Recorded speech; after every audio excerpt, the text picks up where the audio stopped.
Sigmund Freud nació el 6 de mayo de 1856 en Freiberg, una pequeña localidad del Imperio Austrohúngaro que hoy pertenece a la República Checa. Su nombre completo fue Sigismund Shlomo Freud, aunque más tarde acortaría su nombre a Sigmund, un cambio que no fue casual y que ya mostraba su deseo de integrarse plenamente en la cultura intelectual alemana y europea de su tiempo.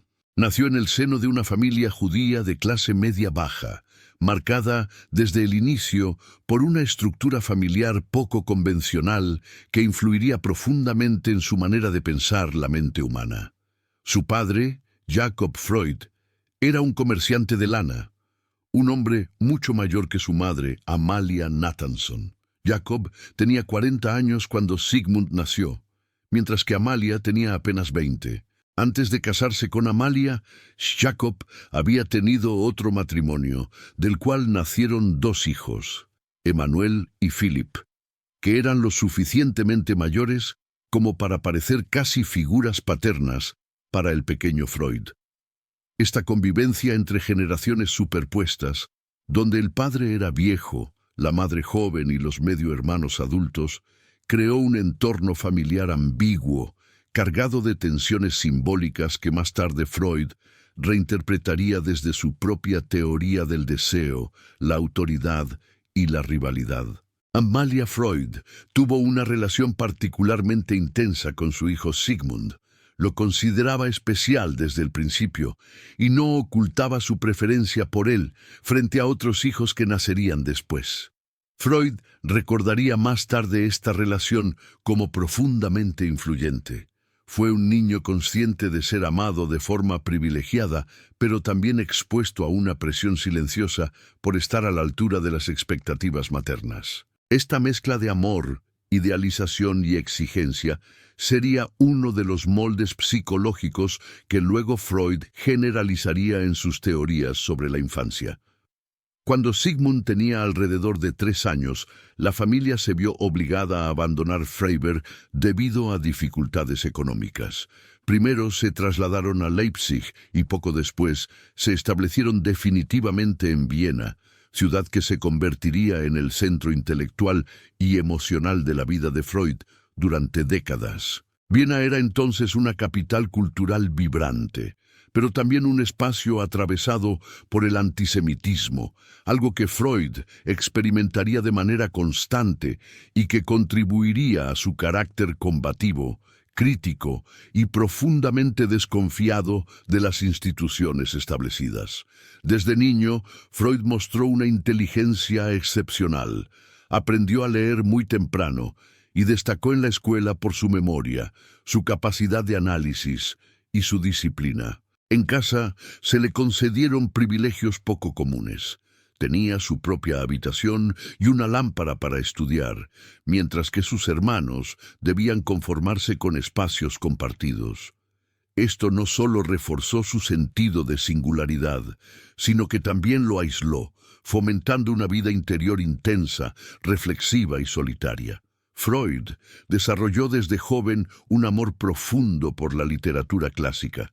Leía a Homero, Sófocles, Shakespeare y Goethe con devoción. Este contacto temprano con la tragedia, el conflicto moral y las pasiones humanas dejó una huella clara en su manera de entender la mente.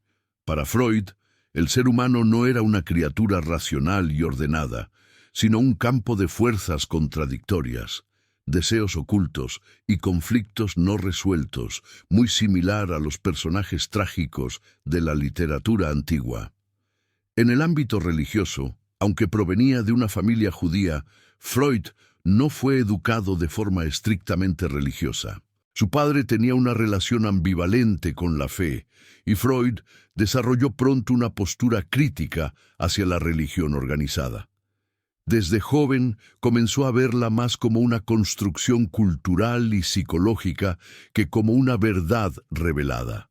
Una idea que décadas después cristalizaría en sus análisis sobre la religión como una ilusión nacida de necesidades humanas profundas.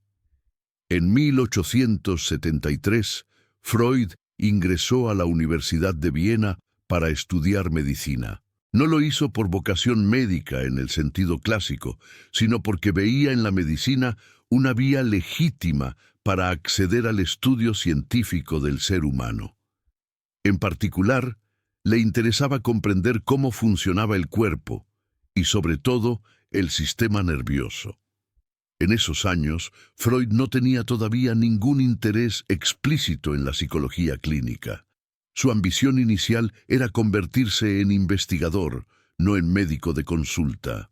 Durante su formación universitaria, Freud trabajó en el laboratorio de Ernst Brücke, un fisiólogo que defendía una visión estrictamente materialista del organismo. Brücke sostenía que todos los fenómenos vitales podían explicarse mediante leyes físicas y químicas, sin recurrir a fuerzas misteriosas o espirituales. Freud adoptó este enfoque con entusiasmo y durante años intentó comprender la mente humana desde este marco científico riguroso. Esta base materialista es clave para entender por qué Freud siempre insistió en que el psicoanálisis era una ciencia, incluso cuando muchos lo acusaron de ser especulativo. En esta etapa temprana, Freud realizó investigaciones sobre neuroanatomía y neurología.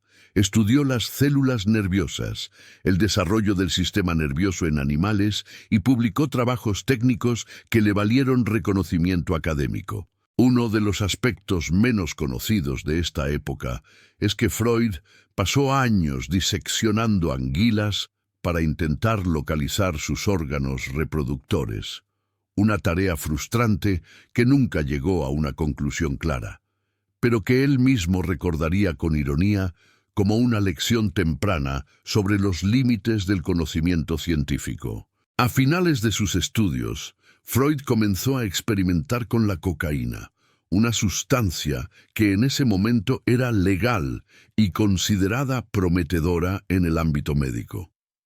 Freud la utilizó inicialmente para combatir su propio cansancio y estados de ánimo bajos, y llegó a escribir textos defendiendo sus beneficios terapéuticos. Sin embargo, uno de sus colegas y amigos cercanos desarrolló una adicción grave, lo que marcó profundamente a Freud y lo llevó a reconocer, aunque de manera tardía, los peligros de su entusiasmo inicial. Este episodio muestra un rasgo recurrente en su personalidad, una combinación de audacia intelectual y ceguera inicial ante las consecuencias humanas de ciertas ideas. Hacia el final de este período, Freud comenzó a sentirse frustrado. Sus aspiraciones como investigador puro chocaban con la necesidad económica de mantener a su familia y con las limitadas oportunidades para un judío en la Academia vienesa.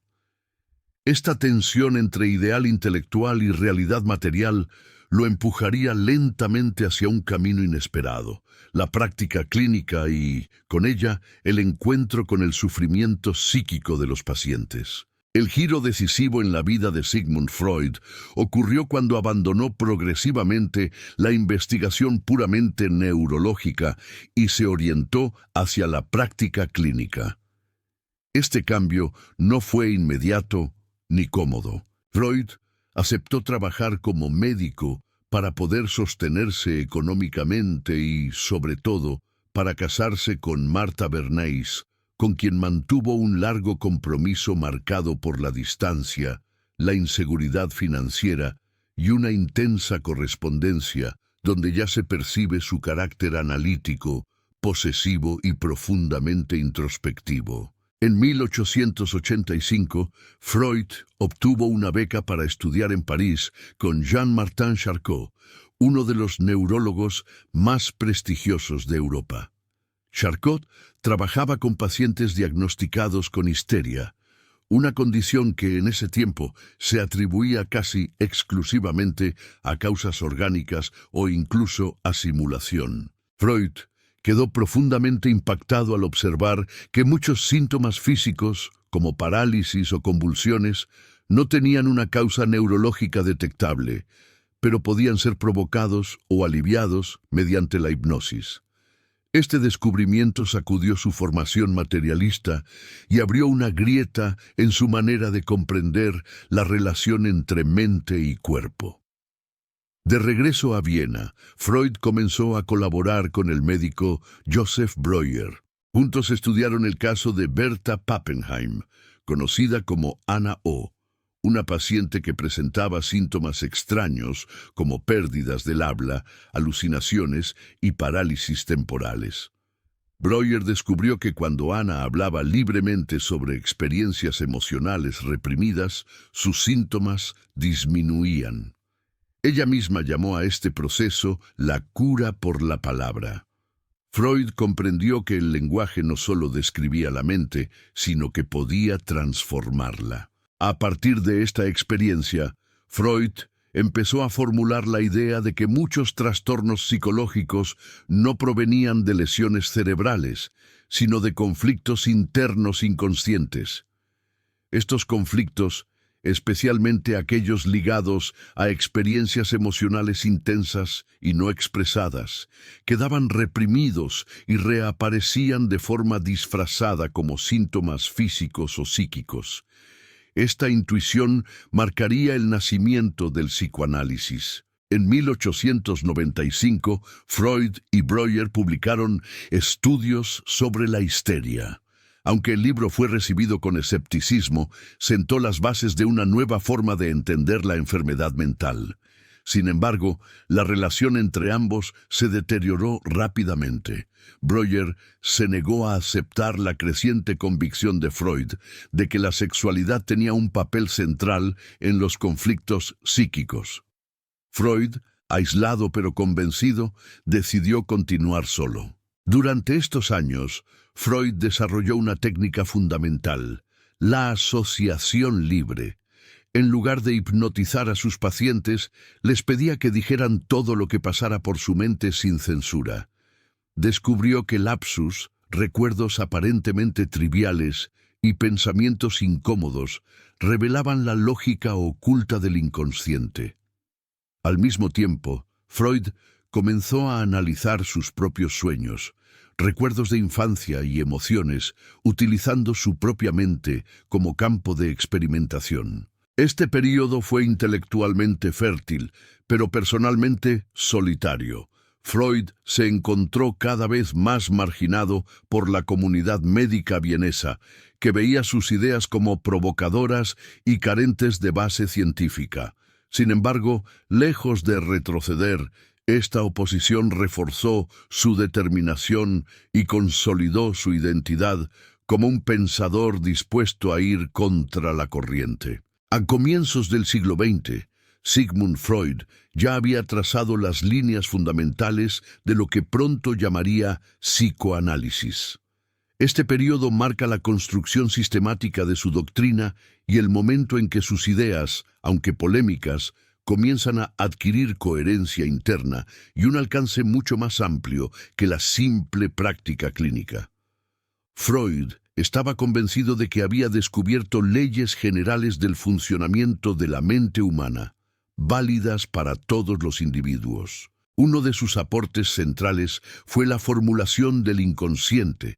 Para Freud, la mayor parte de la vida psíquica no es consciente. Pensamientos, deseos, impulsos y recuerdos permanecen fuera del acceso directo de la conciencia, no porque sean insignificantes, sino precisamente porque resultan inaceptables o dolorosos.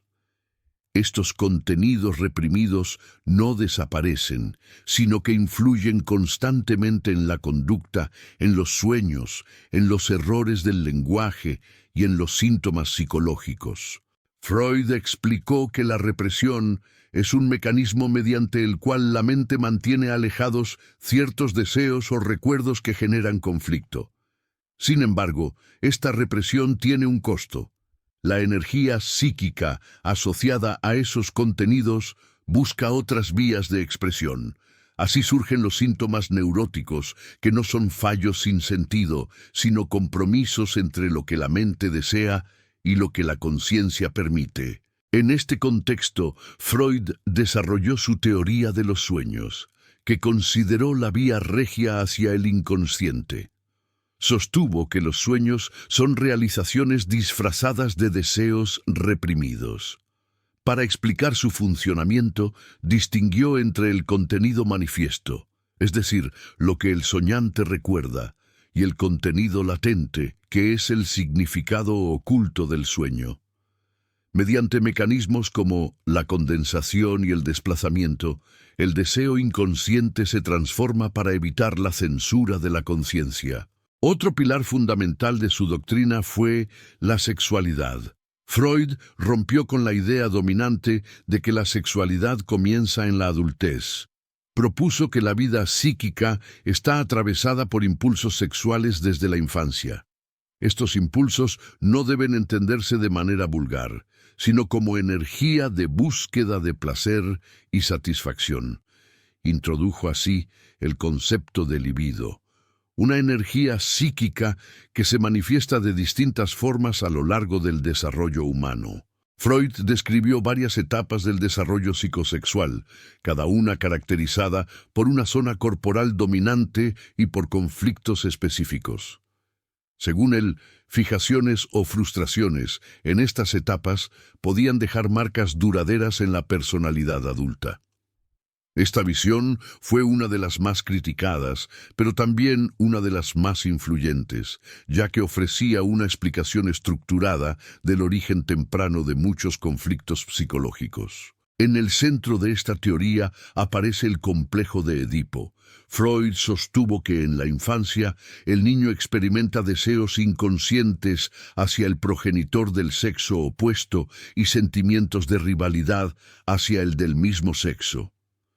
La resolución de este conflicto, mediante la identificación con la figura paterna y la aceptación de las normas sociales, sería clave para la formación de la personalidad y la moral. Aunque Freud presentó esta idea como universal, reconoció que se manifiesta de formas diversas según la cultura y la historia personal. Con el tiempo, Freud también propuso un modelo estructural de la mente compuesto por tres instancias: el ello, el yo y el superyo. El ello representa los impulsos primarios, gobernados por el principio del placer. El yo actúa como mediador entre esos impulsos, la realidad externa y las exigencias morales. El superyo encarna las normas, prohibiciones y valores internalizados, especialmente los provenientes de las figuras parentales. El conflicto constante entre estas instancias explica, para Freud, gran parte del sufrimiento psíquico humano. Durante estos años, Freud comenzó a reunir discípulos y seguidores. Se formaron los primeros círculos psicoanalíticos en Viena, aunque no exentos de tensiones, rupturas y desacuerdos. Freud era intelectualmente dominante y poco tolerante a las desviaciones teóricas, lo que provocó separaciones importantes, pero también consolidó un núcleo fiel a sus ideas centrales. En la etapa final de su vida, Sigmund Freud ya no fue solo un médico o un teórico de la mente, sino una figura cultural de alcance mundial. Sus ideas habían salido del consultorio y comenzaban a influir en la literatura, el arte, la antropología y la manera en que la sociedad se pensaba a sí misma. Al mismo tiempo, esta expansión vino acompañada de fuertes críticas, conflictos personales y un deterioro progresivo de su salud.